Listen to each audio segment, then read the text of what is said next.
vraiment l'existence et qui sont très dangereux. Mieux vaut ne pas s'en approcher. C'est parti pour les 9 lieux les plus dangereux du monde.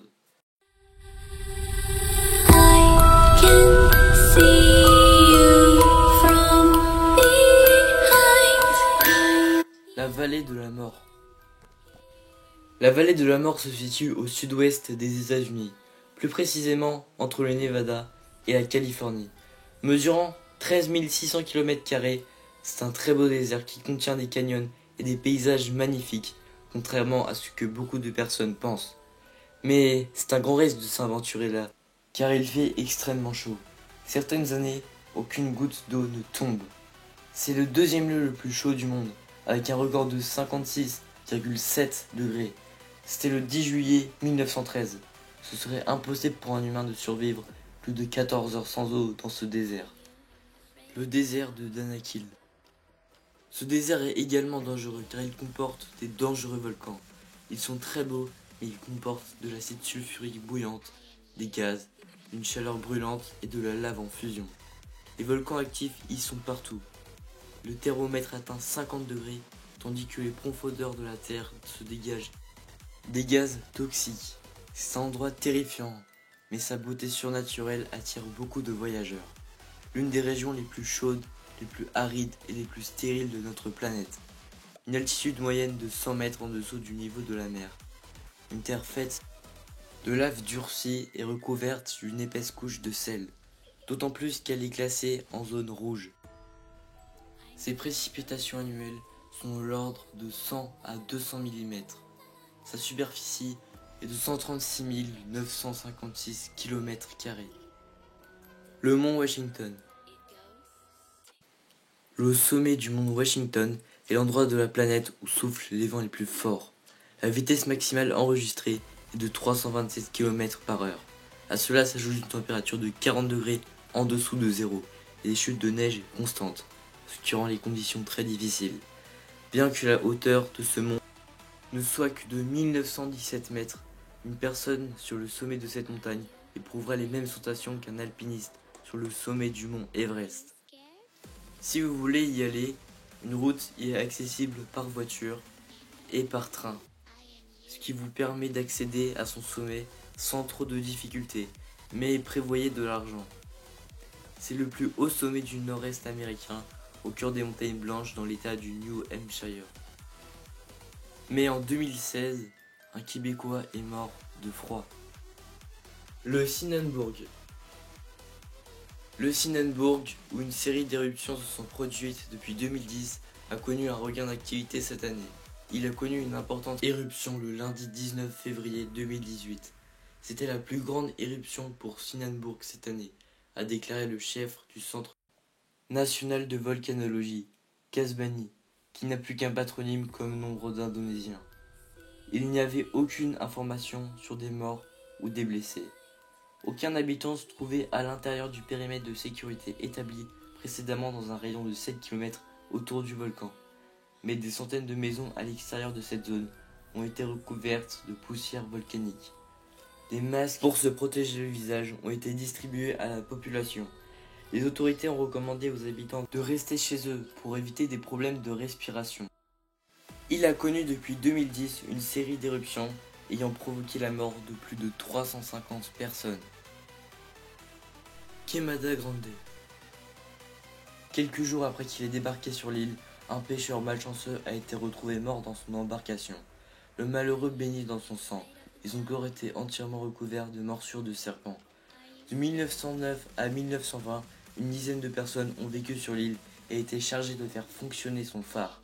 Ces derniers occupants auraient été mortellement mordus par des vipères qui se seraient glissées à l'intérieur du phare par les fenêtres pendant qu'ils dormaient. Si certains prétendent que les serpents ont été apportés sur l'île par des pirates désireux de protéger leur butin, en réalité la population extrêmement dense de serpents de Queimada Grande a évolué sur des milliers d'années, et ce, sans intervention humaine. Il y a environ 11 000 ans, le niveau de la mer s'est dramatiquement élevé, au point d'isoler l'île aux serpents du continent. C'est précisément pour cette saison que les serpents qui peuplent Queimada Grande ont évolué différemment de leurs cousins sud-américains. Les reptiles de l'île ne possédaient pas à proprement parler de prédateurs terrestres. ce qui leur permettait de se reproduire très rapidement. Mais en l'absence de proie terrestre, les serpents étaient contraints de se rabattre sur les oiseaux migrateurs qui faisaient partie une halte sur l'île durant leur long vol. Habituellement, les serpents traquent leur proie, la mordent et attendent patiemment que le venin fasse effet pour la déguster. La vallée de la mort. Une deuxième vallée de la mort. Cette fois-ci, c'est en Russie. Des siècles durant, ces étroits territoires surnommés la vallée de la mort du Kamtchatka, en Extrême-Orient russe, étaient inconnus de l'humanité. Il n'a finalement été découvert qu'au XXe siècle, de manière accidentelle. Selon la légende, deux chasseurs ont trouvé ce lieu étrange dans les années 1930, au pied d'un volcan sur le cours supérieur d'une rivière, dans la partie orientale de la péninsule. Les deux hommes se sont alors retrouvés face à une terre aride, dépourvue d'herbes ou de plantes, et jonchée de cadavres d'animaux. Après plusieurs minutes, ils ont ressenti des maux de tête aigus et ont pris la fuite, une décision qui leur a sauvé la vie. La neige fond ici plus vite, les plantes se réveillent plus tôt, les baies mûrissent plus précocement, ce qui attire les animaux terrestres et oiseaux. Il n'est pas rare de voir un ours qui laisse des traces de ses pattes dans la boue et fait des tranchées dans la verdure avoisinante. Voilà pourquoi nous sommes toujours accompagnés d'un ranger armé d'un fusil. Aujourd'hui, des sentiers et des escaliers en bois sont très bien aménagés. Pour peu qu'on ne craigne les dénivellations, descendre ou monter des marches, un monde de merveilles est à la portée de tous. Atoll de Bikini. Il n'a pas l'air dangereux, mais il fut le théâtre d'essais d'armes atomiques menés par les États-Unis à partir du 1er juillet 1946, date de la première explosion de l'opération Crossroads. Il fait partie des îles Marshall. L'atoll a été découvert par l'expédition d'Otto von Kotzebue et baptisé alors l'île Escholz. L'histoire atomique de l'atoll commence en février 1946, lorsque le gouverneur des îles Marshall vient enfin de Metz pour demander aux 167 habitants leur consentement pour le prêt de leur atoll. 54 ans après le dernier des 21 essais nucléaires américains, les recherches menées par une équipe de biologistes australiens, allemands et italiens ont montré que la vie s'épanouit à nouveau, grâce à l'absence forcée de l'espèce humaine. Mais elle a dû payer un prix élevé pour cette claque nucléaire, qui a laissé un caractère de 2 km de diamètre et de 73 mètres de profondeur. Sur les 183 espèces de coraux qui existaient avant les essais, 42 manquent à l'appel, dont 28 certainement en raison des radiations. Dépression de Lafar. La zone atteint une superficie de 4000 km² et elle se situe sous le niveau moyen des océans.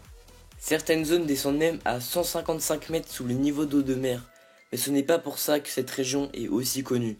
Non, car la dépression de Lafar est considérée par la plupart des géologues comme l'endroit le plus inhospitalier de la planète. Pour commencer, toute la zone est sismiquement active et elle est souvent le théâtre de petits tremblements de terre.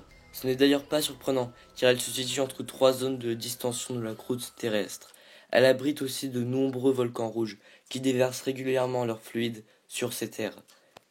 Comme si cela ne suffisait pas, la dépression est en plus une des zones les plus chaudes et les plus stériles du globe. Les températures oscillent ainsi, le plus souvent entre 30 degrés et 42 degrés. Et le problème, c'est que l'air est aussi saturé de vapeur, de chlore et de soufre. Les rares points d'eau sont souvent proches du point d'ébullition et ils contiennent en plus de nombreux contaminants extrêmement dangereux pour l'homme, mais aussi tous les organismes vivants. Le lac Natron. Le lac Natron est bien loin d'être un lac comme les autres. Il tient son nom du natron, un minéral très présent dans ses eaux. En d'autres termes, il fait partie des rares lacs salés de notre planète. Cette salinité permet à l'eau d'arriver jusqu'au lac, mais l'oblige à quitter seulement par évaporation, laissant place à des sols craquelés.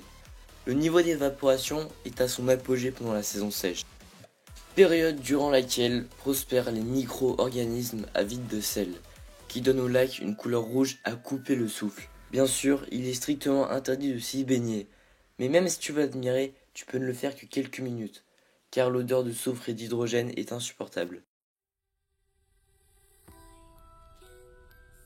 Voilà tout le monde, c'est la fin de la vidéo, j'espère qu'elle vous a plu, moi en tout cas ça me fait plaisir de la faire, en tout cas n'hésitez pas à liker, à la partager et à vous abonner si c'est pas fait, en tout cas moi je vous dis ciao les gars.